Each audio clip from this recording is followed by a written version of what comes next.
નમસ્કાર, ખૂબ ખૂબ સ્વાગત છે। 8 વાગી ચૂક્યા છે અને સમય થઈ ચૂક્યો છે સુપર પ્રાઇમ ટાઈમનો। અમે હાજર છે અમારી ટીમ સાથે અને હું છું જગદીશ। આજે વાત કરીશું એક ગંભીર, એક સંગીન મુદ્દાની, જે તમામને સ્પર્શતો મુદ્દો છે, ચિંતાજનક છે, કારણ કે આ મુદ્દો જે છે એ આગ લાગવાનો મુદ્દો છે અને રાજ્યમાં જ્યાં કેટલાય સમયથી આગ લાગવાના બનાવો વધી રહ્યા છે અને જો આગ લાગશે તો શું થશે, આ સૌથી મોટો સવાલ લઈને અમે હાજર થયા છે સુપર પ્રાઇમ ટાઈમમાં।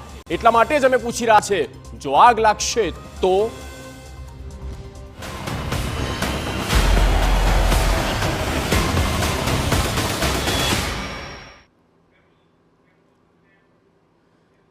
હવે તમને પણ વિચાર આવશે કે આ કહેવા પાછળનું કારણ શું? તો એ કહેવા પાછળનું કારણ છે TV9 દ્વારા જ્યારે રિયાલિટી ચેક કરવામાં આવ્યું, અનેક જગ્યા પર ફાયર સેફટીના સાધનોની શું છે સ્થિતિ, એ પણ એ જ ફાયર ઓફિસમાં, એ પણ કચેરીમાં, ત્યારે ત્યાંની જે સ્થિતિ છે જે એ અમે આપના સુધી પહોંચાડવા જઈ રહ્યા છે। જો આપને આ ગ્રાફિક્સ થ્રુ સમજાવી રહ્યા છે, જો આગ લાગશે તો શું થશે। રાજ્યમાં 394 ફાયર સ્ટેશન સામે માત્ર 183 ફાયર સ્ટેશન ઉપલબ્ધ છે।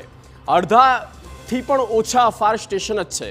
10 કિલોમીટરમાં એક ફાયર સ્ટેશન જરૂરી હોય છે અને આ પણ એક નિયમ અંતર્ગત જ સૂચવવામાં આવ્યું છે।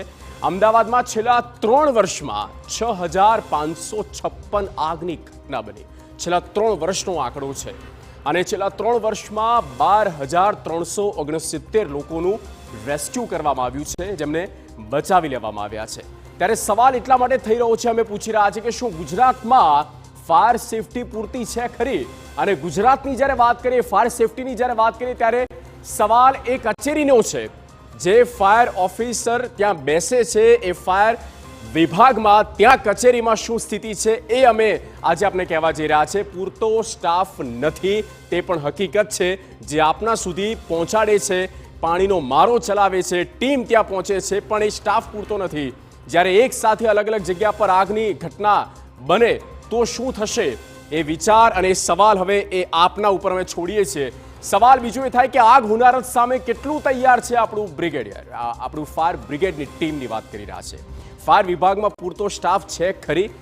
જે હમણાં આપણે વાત કરી, અડધાથી પણ ઓછા સ્ટેશન્સ છે અને 6000થી વધારે આગની ઘટનાઓ છેલ્લા 3 વર્ષમાં બની ચૂકી છે।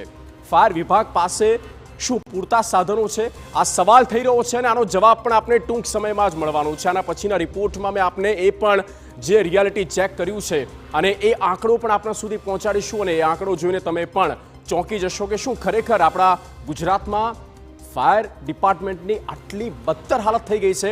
જ્યારે એક સાથે અલગ અલગ જગ્યા પર આગની ઘટના બને તો શું થશે, એ વિચાર અને સવાલ હવે એ આપના ઉપર અમે છોડીએ છીએ। સવાલ બીજો એ થાય કે આગ હોનારત સામે કેટલું તૈયાર છે આપણું બ્રિગેડિયર, આપણું ફાયર બ્રિગેડની ટીમની વાત કરી રહ્યા છે। ફાયર વિભાગમાં પૂરતો સ્ટાફ છે ખરી? જે હમણાં આપણે વાત કરી, અડધાથી પણ ઓછા સ્ટેશન્સ છે અને 6000થી વધારે આગની ઘટનાઓ છેલ્લા 3 વર્ષમાં બની ચૂકી છે। ફાયર વિભાગ પાસે શું પૂરતા સાધનો છે?